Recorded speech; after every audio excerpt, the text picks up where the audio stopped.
Welcome to a deep dive into a world Okay. where the ordinary and the extraordinary are about to collide. Sounds good. We'll be exploring excerpts from a fantasy novel, Okay. focusing on the seemingly quiet village of Emond's Field. Right? You might be thinking, what could be so remarkable about a place like that? Yeah. Well, as you're about to discover, appearances can be deceiving. That's what makes this story so compelling. Mm. We're dealing with a village so isolated, they measure time by the changing seasons and the annual Beltane festival.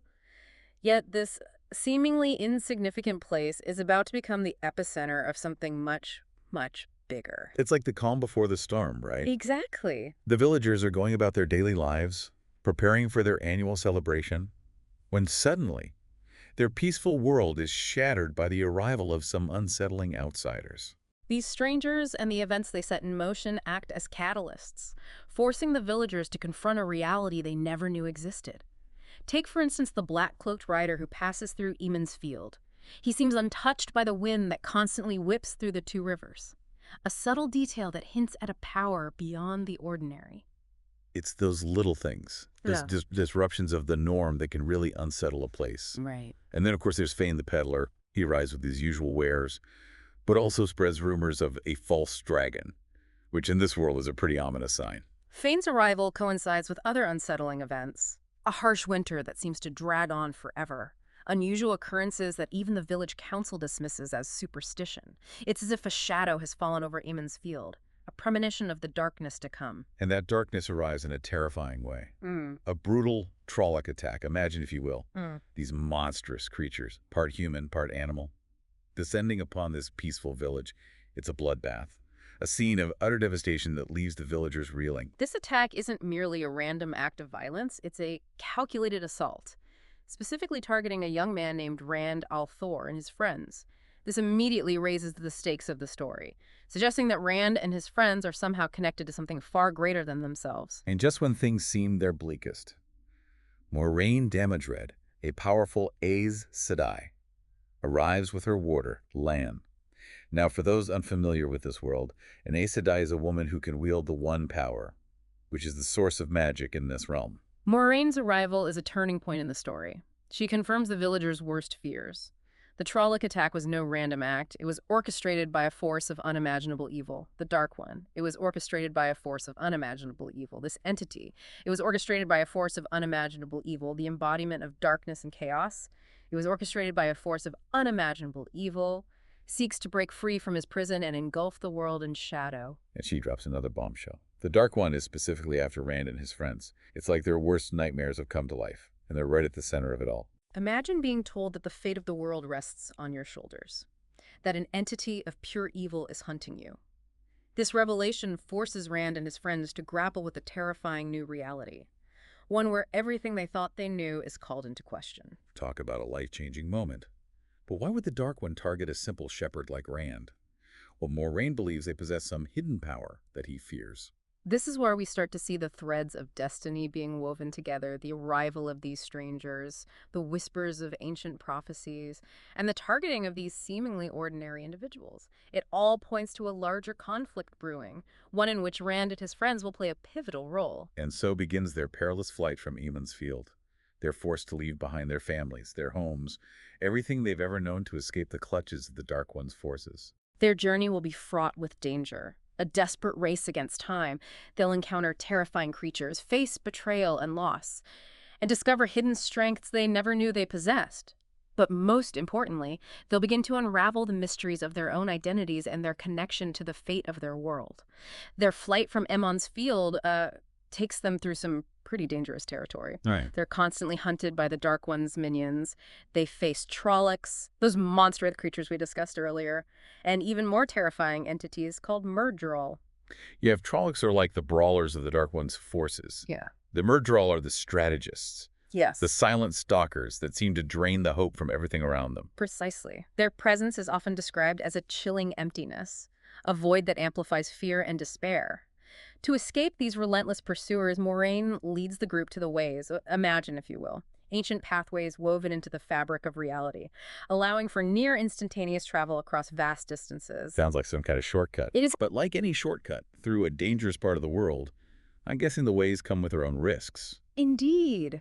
The ways are a place of power, but also a place of great danger. Even Moiraine, with all her knowledge and experience, approaches them with caution. And it's during their journey through the ways that Moiraine reveals something remarkable about Rand. She believes he might be Ta'veren. Now for our listener, Ta'veren is a concept unique to this world. Essentially, it refers to individuals who are focal points of destiny, around whom the threads of fate are woven more tightly. Imagine a tapestry, if you will, with each thread representing a life, an event, a possibility. A Ta'veren, through their very existence, pulls at these threads, causing ripples that affect the pattern of reality itself. So it's not just that Rand is caught up in these world-altering events. It's like the universe itself is conspiring to put him at the center of it all. That's the paradox of being Ta'veren. While it suggests a grand destiny, it also often comes with a heavy burden of responsibility. And we see this play out in Rand's growing unease about his abilities, his connection to the one power, and the potential for both good and evil that it represents. And it's not just Rand grappling with these extraordinary circumstances. Right. We have Mat, still affected by his encounter with that strange dagger in Shadar Logoth. He becomes withdrawn and increasingly volatile. It's as if a shadow has fallen over him as well. Mat's struggle highlights the insidious nature of the Dark One's power, its ability to corrupt even those who unknowingly come into contact with it. The dagger he carries has left its mark, twisting his thoughts and actions, turning him into a danger to himself and those around him. Yeah, it's a stark reminder that in this world, the battle against darkness isn't just fought on a physical battlefield, but also within the hearts and minds of individuals. Absolutely. And speaking of inner struggles, Perrin, the strong, silent one of the group, begins to develop a fascinating connection with wolves. This connection suggests a deeper tie to the natural world, a sensitivity and awareness that goes beyond the human experience.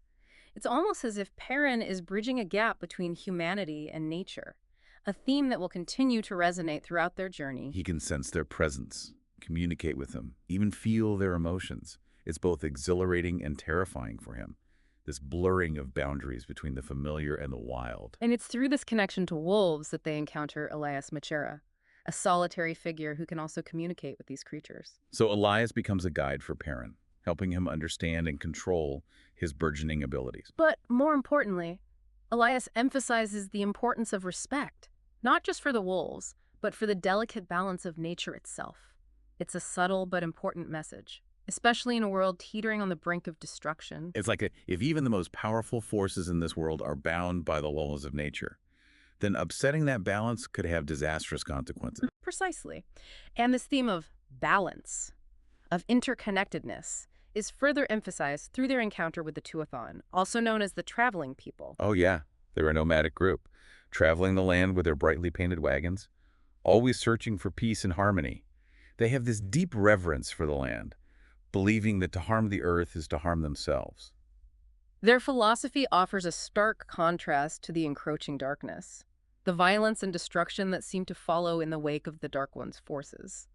The Tuathan remind us that even in the face of overwhelming adversity, there are still those who cling to hope, to a belief in the inherent goodness of the world. It's a powerful message, Yeah. especially for our travelers, who are witnessing firsthand the devastating consequences of unchecked ambition and the allure of power. But even as they find solace in these encounters, the threat of the Dark One looms ever larger. They learn that he is not confined to the physical realm, that he can reach into their minds, their dreams, twisting their thoughts, preying on their fears. It's a chilling thought. Even in sleep, they are not truly safe. The Dark One's reach is vast, his methods insidious. He seeks to divide them, to break their spirits, to turn them against each other and against themselves. And this is where we see the true strength of their bond. They learn to rely on each other, to trust their instincts, to offer support and encouragement in the face of unimaginable fear. It's this unwavering belief in one another that will ultimately see them through their darkest hours. And welcome back, listener, to this deep dive into the world of Emond's Field and well beyond. Yeah. As we left off, Rand and his companions were dealing with the horrifying knowledge that even in their dreams they weren't safe from the Dark One. But their physical journey continues as well, and they are headed into some very dangerous territory, the Blight. Right. Imagine, if you will, a landscape so warped by evil that even the air seems to crackle with malice.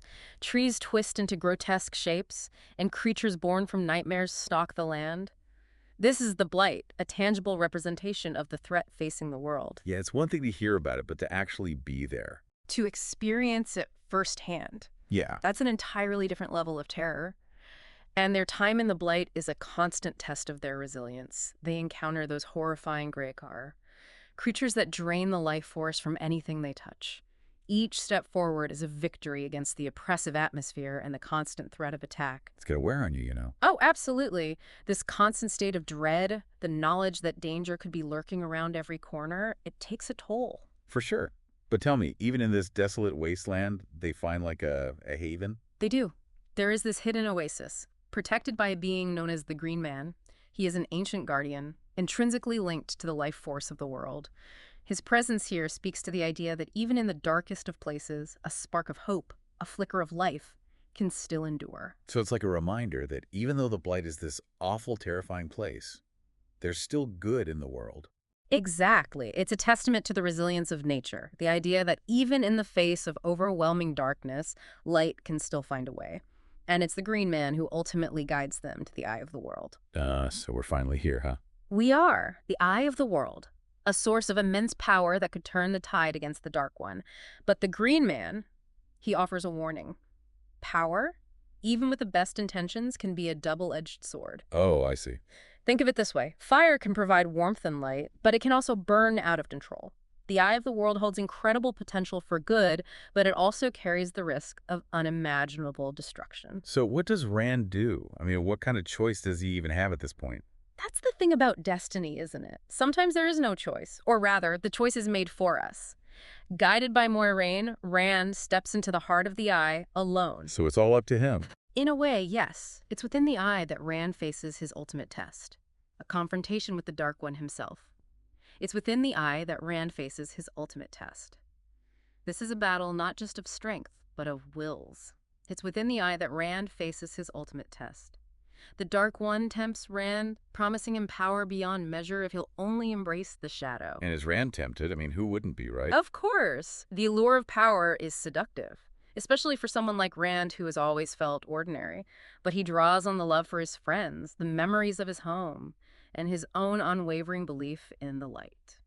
Wow.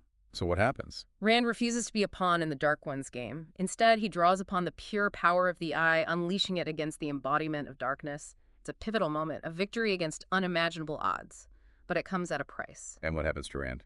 He emerges from the eye forever changed. He is stronger, more sure of his destiny, but also marked by the weight of his experiences.